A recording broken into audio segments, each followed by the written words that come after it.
Hello and welcome everyone, Benjamin Carano here. It's a little bit noisy, a little bit windy. All the kids in my neighborhood are back from school, so I apologize if the video is a little bit noisy, but with that said, today's video is going to be how to install CushCore inserts in your tires. And this is essentially part 7 of my mountain bike series, if you are watching that in order. Without further ado, let's get to it. Alright, so as always, I'll go over everything needed to install your CushCores. You'll obviously need tires, so this will kind of be a tire installation video as well. And I have the Maxxis Minion DHF, which is the front tire at 2.5 inch, and the Maxxis Minion DHR, the rear tire at 2.4 inch. You'll need the CushCore valves, and these are a special type of valve that allows the air to come out on the sides there in these little holes, because the CushCores will be covering the top hole there. You'll need Stan's No Tubes tire sealant, because these are tubeless tires. I like personally to go with these little bottles because we can actually put the sealant through the valve stem, which is much easier than getting a big bottle and just kind of dumping it into the tire before you install it. A lot less messy, and you can just use one of these per tire, so you'll need 2 of them for 2 tires obviously, and you don't have to measure anything out. It just makes life a little easier. You'll need a super small Allen key or a nail, and I'll show you why in a second. This is a super useful trick for actually installing these valves here. A tire leveler that's plastic preferably and relatively strong. And obviously your CushCore inserts. These are just out of the box, so they're all mangled and whatnot, just like the tires. But 2 CushCore inserts. And then the wheels that you'll be installing the CushCores onto. You remember from the past videos, we installed the disc brakes and the cassette on the Industry 9 wheels here. You'll need a bike pump or an air compressor preferably, but I don't have an air compressor, so I'm going to be trying to do this with a bike pump. It's just easier with an air compressor to actually seat the tubes and the bead of the tire when you pump it up a little bit faster, but we'll make do with an air pump here. And then a big, well, galvanized pail or tub or round bucket, like a 50-gallon bucket. You'll see why in a second. This will make life a lot easier if you have watched the actual people from CushCore. They do a video on an install, and they use one of these, and it just makes life a lot easier. And then if you do have a metal one versus a plastic one, you'll just want a little towel. And again, I'll explain all of this stuff later on, but that's everything we'll need in this installation. So I'm going to show you guys how to install the CushCore tire and valve on one wheel, and then we'll do the same thing for the other wheel, and that'll be it. And then we can put the wheels on the bike. Alright, so we're going to start by removing the existing valve from the rim. Whether you're replacing your old tire with a CushCore, you'll have to remove that valve to put the special CushCore valve in to allow the air to go in when the CushCore is installed. My Industry 9 rims came stock with the valve, so we're going to go ahead and replace that. Alright, so we're going to start first by removing the existing valve on the wheel, because we need to replace it with the CushCore valve to allow for the CushCore to go on and air to actually flow into the tire. So these Industry 9 rims came stock already with a valve on them, or if you're replacing your regular tubeless tires to have the CushCore in them, you'll need to take off the existing valve. So sometimes these can be really tough to get out. You're actually not supposed to put them in super tight or it wrecks the seal, but if you need just a little bit of pliers here, we'll do the trick to kind of loosen that nut up before you can get it the rest of the way with your hands. And it's definitely pretty tight on this rim here.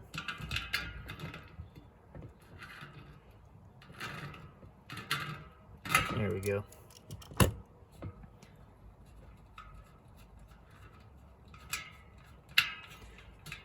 now we're just going to unscrew that all the way.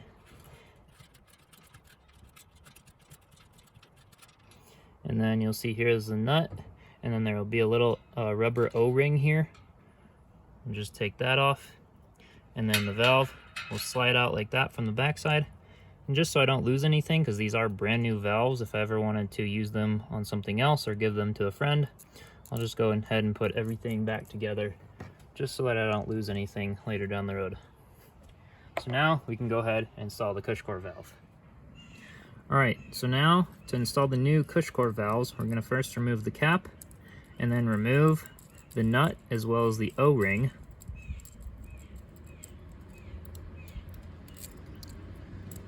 And be sure not to lose these, because you'll have to buy a whole nother set of valves.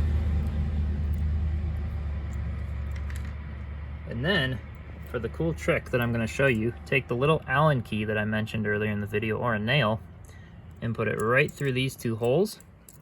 And then this set of CushCore valves actually came with a little plastic piece here. The purpose of this is actually to remove the core of the valve, or the little valve stem here. So we can just use the Allen key and this plastic piece to essentially act as more leverage to just unscrew this little valve right on the end here. And the purpose for unscrewing this valve here before we install this is that we can actually put the tire sealant right through the valve before we unscrew the stem back in here, which will be a lot easier than putting it in before we put the valve in. All right, so once the valve core is removed, we can just go ahead and put the valve in on the top, and it doesn't really matter the orientation of these two holes up here. You can have them usually just like vertically with the rim here, but you could have them side to side as well. I just like to do it along with the rim. And then we're gonna take the little rubber O-ring here and slide that right over the end. And then take the little nut, and you'll notice that one end has like a little recess in it. The other end is just flat.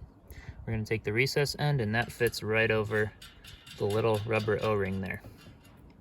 And then we're gonna get this pretty snug with our hands, but we don't wanna tighten this with pliers. Pretty snug with our hands is enough, because you actually will like defeat the purpose of these rubber seals here if you over tighten it. So we'll just get it nice and snug, and now we can go ahead and install the CushCore. All right, so you'll notice in the CushCore insert that there's a little sort of channel here. That channel fits right over the top of the valve, so that's how you know how to line it up. So once that's on, I'm just gonna hold it with my hand and then begin really stretching it to bring it all the way around the rim and pop it into place. And don't be afraid to stretch these things. It's not gonna break, they're pretty high quality. So it's almost all the way around, but as you can see, it's still really, really tight. So I actually have to stretch it more. And stretching at the end is gonna be a lot harder than just initially stretching it from the beginning.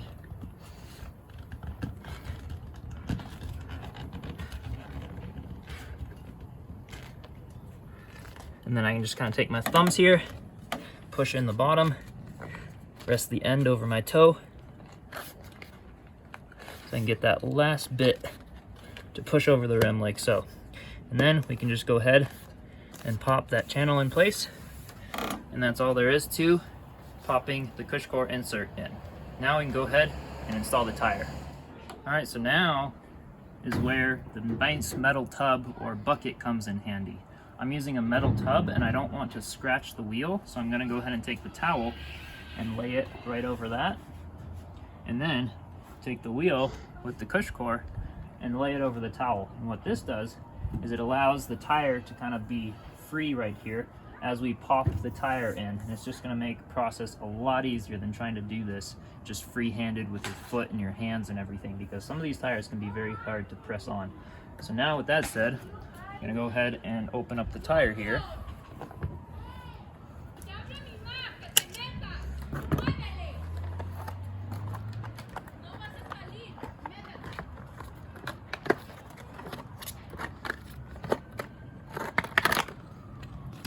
Then we can go ahead and give that some shape here. I'm just gonna take kind of my fingers and thumbs, go over the entire tire until we can get all those bends and dents out of it to make a nice circular tire here to work with. So now we can go ahead and press that onto the rim. All right, so for the initial process, we won't be using the bucket. We'll just be putting the bottom of the tire, usually with the valve somewhere near the bottom. It doesn't really matter, but this is just how I like to do it. And then we're gonna go ahead and kind of bring the tire up and around. So bringing it evenly from both sides, and then taking my right hand here and holding the tire as I take my left hand and bring that bead of the tire over the CushCore. And this takes a lot of stretching. It's a very tough process. But as you can see there, the tire is now over the CushCore, and now is the point where we can go ahead and lay it down on the bucket. You could probably do this process with the tire on the bucket, but it's just easier to kind of use your foot and be able to pull up from that as you push down on the rim to get the tire actually popped on. So now we can go ahead and seat the first bead. All right, so now we're gonna take the Maxxis with the 2 X's or whatever logo is on your tire and line that up so that the valve here is in the center. You don't have to, but it's just a more professional way of doing it so you always know where the valve is. Then we're gonna start popping the first bead from the opposite side of the tire, or the opposite side of the valve, and then working our way around toward the valve. So to start popping the tire on, I'm gonna take my fingers and thumbs, we're gonna bring the edge of the tire here past the spoke nipples, and then we're just gonna take my thumbs up here near the grips of the tire and basically shove this bead in like that. And we can just work our way around with both hands, essentially doing that same process, just shoving that first bead into the tire.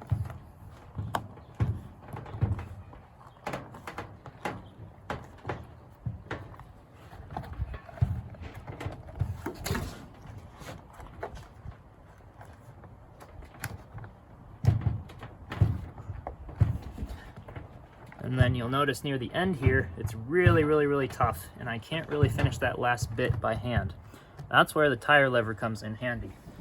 So if I grab the tire lever, you'll want to use the curve side here, and you'll want the curve to be facing away from your rim here so that you don't damage any rim tape or anything that's inside your rim. And you're simply just going to push down across the entire tire to basically push that bead in toward the middle of the tire to give you more space to work with up top so that we can actually stretch that last bit of the tire around. So you can see here that this bead is now pushed farther down, and we'll have a little bit more tire to work with to make life a little bit easier.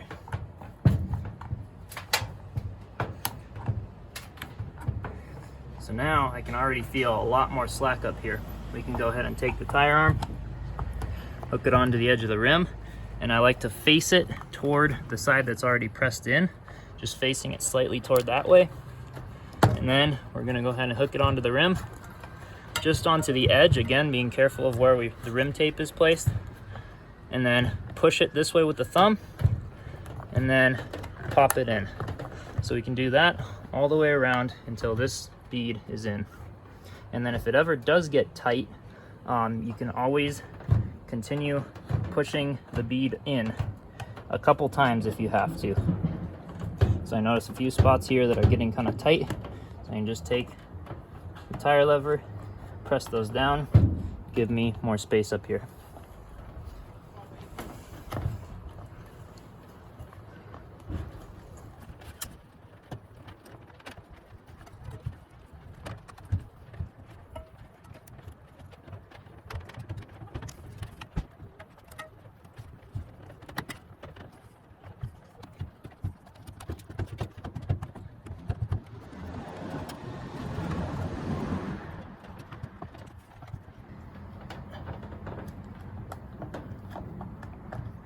And then this last little bit here can usually just be done with your hands.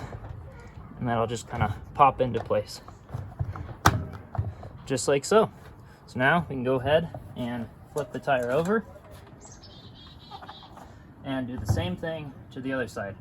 Now this side is going to be a bit harder than the first side because we already have one of the beads popped in. An easy trick here, you'll notice, well at least at the beginning of this video, it was sunny outside. If you do it on a sunny day, the sun will just warm up this rubber a tiny bit, make it a little bit easier to press in by hand. So let's go ahead and get this side done. Again, working from the side that's opposite the valve, working our way around and popping the last bit in with the tire lever.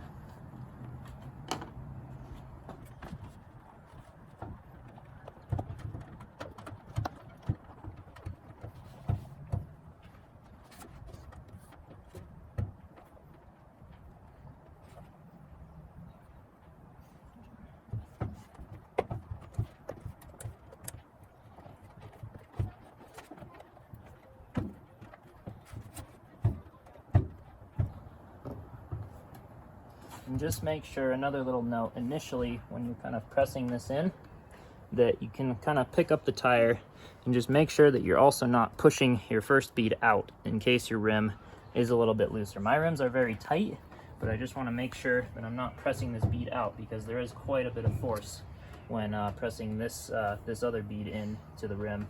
So just making sure that the bead on the opposite side is nice and centered and not bunching up anywhere or any of that. So that's kind of what I'm doing, feeling on the back side every now and then.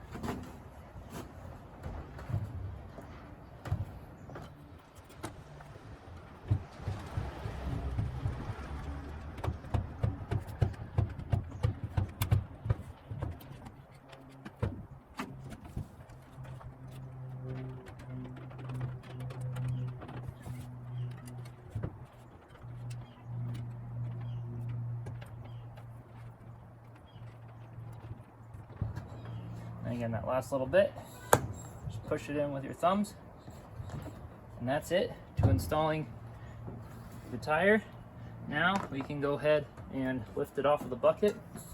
Just kind of take our hands all the way down, make sure everything looks really centered, kind of feel around for that CushCore, make sure it feels nice and seated.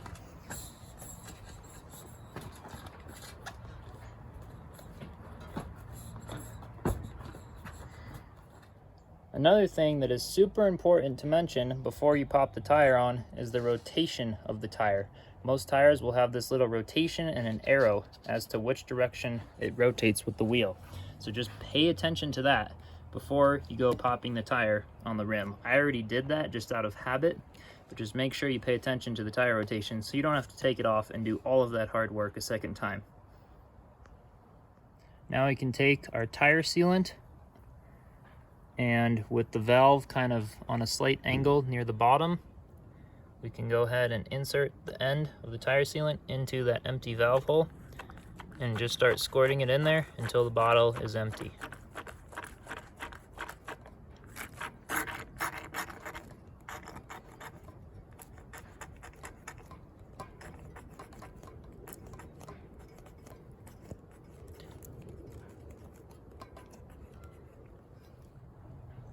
Now that the tire sealant is in the tire, we can go ahead and take the valve stem and screw that back in. Again, taking the little valve tool that came with it and going ahead and tightening that back up. And again, don't over tighten anything, but that's the reason for this being so small, so you can't actually really get much leverage on it to over tighten it too poorly.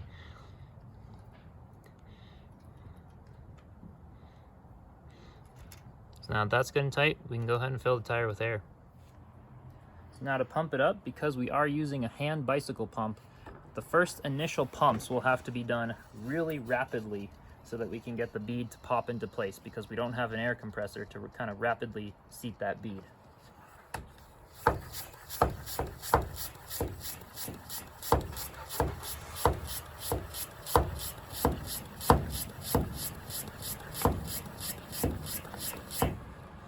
Now, as you can see there, we got the bead to seat fairly well. There's still a few spots that are coming out, but I can feel air holding in the tire. At that point now, I can start slowly pumping it up and just making sure that I look around the entire bead as I'm pumping it up to make sure everything is seating properly.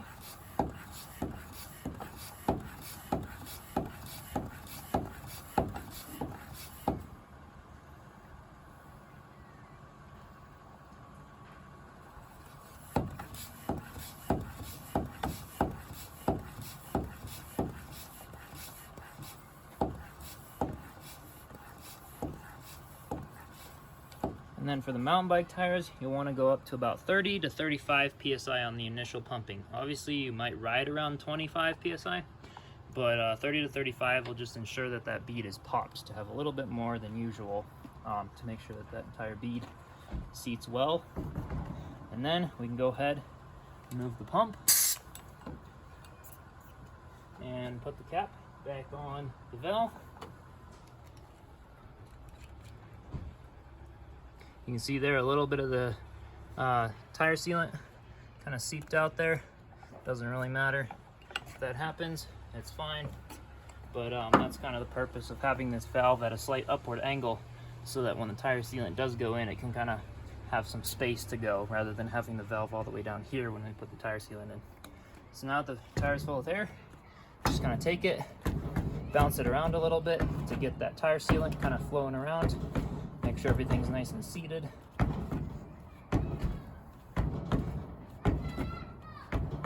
And that, my friends, is it for installing the CushCore tire inserts in the Maxxis Minion tires. So now let's go ahead and do the rear wheel and we can put these things on the bike. All right, now we have the rear tire on. Went on pretty much just as easy as the front, easy or hard, but again, if you do it on a sunny day and stuff, the bead will seat really nice without having an air compressor. So now we have both the tires done, and I cannot wait to put these things on the bike. All right, hopefully you guys enjoyed that video. Hopefully it was helpful. Like, comment, subscribe if it did help you out.